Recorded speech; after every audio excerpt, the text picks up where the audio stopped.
Hi there, welcome to Wednesday. This is your happy hump day.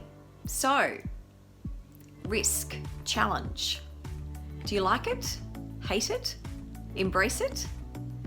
Last year I was on a retreat with a fabulous group of women, and one of the things that we were challenged to do through this retreat was to take ourselves outside our comfort zone. Now, you know when that is on the agenda, that somewhere at some stage there's going to be something that you do that requires some form of physical activity that perhaps you're not comfortable doing. And that was certainly the case.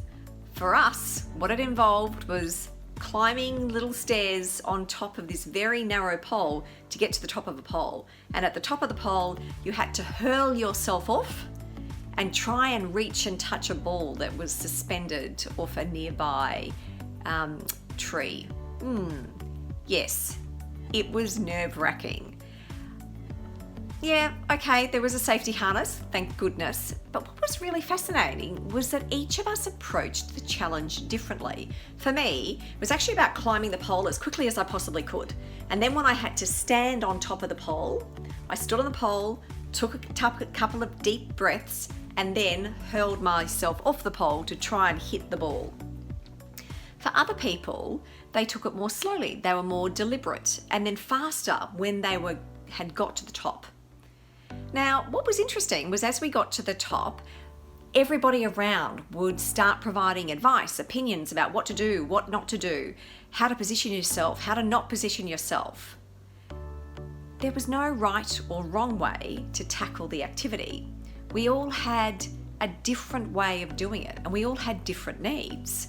And it was a great reminder that when we're facing a challenge, facing something that we haven't done before, what we need, the help we need, what we need from us, what we need from other people is actually different. For some people, the advice that they were getting from the people around them was really helpful. For other people, they found it annoying because it was just extra noise that was getting into their head when what they wanted was quiet time to think, reflect, ready themselves for the jump. So it was a timely reminder that what was common was that we were all scared. It was something that we hadn't done before.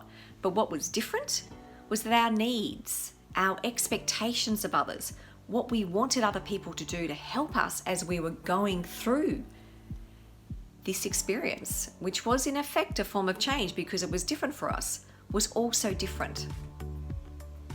With any form of growth, any form of change, we know that there is going to be a period of discomfort because when you're learning something new, your brain, which likes certainty, your brain, which likes to know what to do, will go into red alert. It's going to tell you, this is new, I haven't done it before. So I'm going to feel naturally nervous, naturally a little bit reticent as to what I need to do and how it's going to work. The good news is that discomfort that you're feeling, that we all feel when we're going through change and doing something for the first time, is just your brain's way of telling you, hey, this is something new, we haven't done this before. So rather than seeing that feeling of discomfort as a bad thing that we should walk away from, embrace it because it really is just a lovely reminder that you're doing something new and that's good for you. It can help to also understand how much risk you're willing to take on, how much you're willing to push yourself. And when you do that, what's the support that you need from people around you? There's no doubt that some people love change. Some people love new experiences. Some people have a higher appetite for risk and for doing things that seem risky, whilst others don't. And so when you know what your appetite for risk and for change is, it then becomes easier to go, what's going to work for me? What won't work for me? What help do I need from other people? What help don't I need? What advice, expertise, support do I need?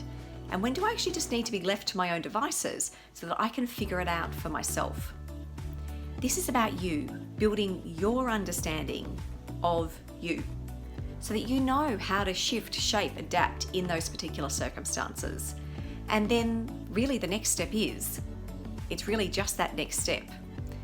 The American author Harold Blake Walker once said, "The only true failure lies in the failure to start." That's a great note to end this week's Happy Hump Day message on. So have a great week, and I'll see you next week.